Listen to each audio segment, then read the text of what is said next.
Hello மக்களே, எல்லாருக்கும் வணக்கங்க. சார் லைவ் அப்டேட் தாங்க பார்க்கணும். லைவ் அப்டேட்டில் பார்வதி மற்றும் கமருதீனுக்கும் சில மோதல்கள் ஏற்பட்டிருக்கு. ஸோ அதை பற்றி நம்ம டீட்டெயிலாக பார்க்க போகிறோம். அதுக்கு முன்னாடி நம்ம சேனலுக்கு புதுசாக இருந்தீங்கன்னா லைக் பண்ணுங்கள், சப்ஸ்கிரைப் பண்ணுங்கள்.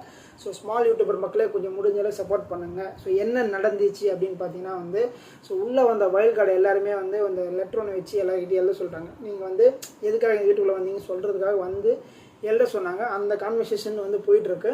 ஸோ அதை தவிர்த்து நம்ம கமருதீன் மற்றும் பார்வதிக்கு ஒரு சின்ன ஒரு மோதல் எதனாலன்னு பார்த்தா திவாகரால்.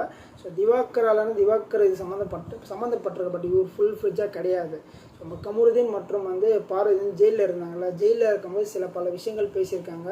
அங்கேருந்து அவங்க கான்வர்சேஷன் தனியாக ஒரு 2 பேருமே இருந்ததால் சில கான்வர்சேஷன்லாம் பேசிவிட்டு அதை அப்படியே ட்ராவல் பண்ணிவிட்டு நம்ம கமருதீனுக்கும் மற்றும் இவங்க பார்வதிக்கும் சில சண்டை வந்துச்சு. இதுக்கு முன்னாடி சண்டை வந்தால் என்ன பண்ணுறாங்கன்னா பயங்கர காண்டாகிட்டு எல்லாத்தையும் அதை போய்ட்டு நம்ம திவாகர்கிட்ட கொட்டிட்டாங்க. ஸோ நானும் கமருதீன் இப்படி இருந்தான், கமருதீன் இப்படி பண்ணான்ற மாதிரி அவங்களுக்குள்ள நடந்த சில பர்சனல் விஷயங்களை திவாகர்கிட்ட ஒப்பனாக சொல்லிட்டாங்க. ஸோ திவாகர்கிட்ட போய் அம்மா சொல்லுவேன், நீ யாருக்கிட்டானே சொல்லலாம் பரவாயில்ல, போய் திவாகர்கிட்ட போய் சொல்லியிருக்கே அப்படிதான் இருந்துச்சு. ஏன்னா திவாகர் என்ன பண்ணுறான்னா கமருதீனுக்கும் திவாகரும் ஒரு சண்டை வந்துச்சு. ஓகே, ரீல்ஸ் பண்ணும்போது அந்த டைமில் தான் சொன்னா, நீ பார்வதிகிட்ட எப்படி பேசணும் தெரியுமா, என்னென்ன பண்ண எல்லாமே எனக்கு தெரியும், எல்லாமே சேர்த்து என்கிட்ட சொல்லுவான்ட்டு ஓப்பனாக உடைச்சிட்டாரு. உடைச்ச உடனே கமருதீனுக்கு ஒன்றுமே புரியல. என்னன்னா நான் இதெல்லாம் எப்படா போயிடுச்சு, இதெல்லாம் எப்படி யார் ஷேர் பண்ணான்ற மாதிரி அவர் யோசிச்சுட்டே இருந்தார். அதுக்கப்புறம் போயிட்டு அவர் பார்வதி இதை கேட்டு, ஏன் இந்த மாதிரி விஷயங்கள்லாம் நீ ஷேர் பண்ண, எவ்வளோ இம்பார்ட்டண்ட்டான விஷயம், இதை பற்றிலாம் நீ எப்படி இவர்கிட்ட போய் சொல்லலாம் அந்த மாதிரி ஒரு கான்வர்சேஷன் அங்கே நடந்தது. இன்னைக்கு லைவில் மறுபடியும் கண்டினியூ பண்ணியிருக்காங்க.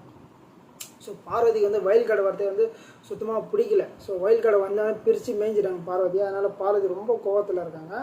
அவங்க 2 பேருமே கார்டன் ஏரியாவில் உட்காந்து பேசிகிட்டு இருக்காங்க. பேசும்போது இந்த கான்வர்சேஷன் போயிட்டுருக்கு. நீ எப்படி திவாகர்கிட்ட சொல்லலாம், என்ன எதனால் சொன்னீங்கன்னு கேட்கும்போது இது பார்வதிக்கு வேறு வார்த்தைகள் கிடையாது.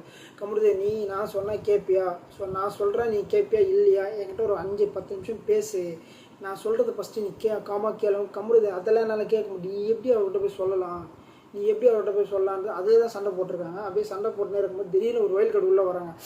யாரோ இன்னொருத்தன் வரான்டா அப்படின்ற மாதிரி எரிச்சல் ஆகிட்டாங்க பார்வதி. ஏன்னா இந்த மேட்ரை பேசி சால்வ் பண்ணணும். கமருதீன் ஷார்ட் டெம்பர், திடீர்னு கோவப்பட்டு ஏதாவது வளரிட்டோம் ஏதாவது பண்ணுறோன்ட்டு எப்படியாவது காம்ப்ரமைஸ் பண்ணணும்னு சொல்லி பார்வதி பார்க்கும்போது வயல் கார்டு வரதால் கொஞ்சம் டிசப்பாயிண்ட் ஆகிட்டு கமருதீன் சொல்கிறேன், நான் இதை பற்றி போய் திவாகர்கிட்ட கேட்குறேன் அந்த மாதிரி அவர் ஸ்டாண்டில் இருக்கான். அதுக்கப்புறம் நம்ம பார்வதி தெரியல எப்படியாவது உட்கார வச்சு பேசி ஈஸியை சால்வ் பண்ணி இப்போ ஒரு இது கொண்டு வந்திருக்காங்க, ஒரு லெவலில் இருக்காங்க. அது எப்படியும் பிளாஸ்ட் ஆகாமல் இருக்கிற மாதிரி பார்வதி பார்த்துட்ருக்காங்க. ஸோ மக்களை உங்களோட கருத்துக்களை எதாவது மறக்காமல் பதிவு பண்ண, நீங்கள் அந்த சீனை பார்த்தீங்களா அப்படின்றத மறக்காமல் கமெண்ட் பண்ணுங்கள். பார்வதி பற்றி கமருதி பற்றி நீங்கள் என்ன நினைக்கிறீங்க அதையும் மறக்காமல் கமெண்ட் பண்ணுங்கள். அடுத்த இதை சந்திக்கலாம். நன்றி, வணக்கம்.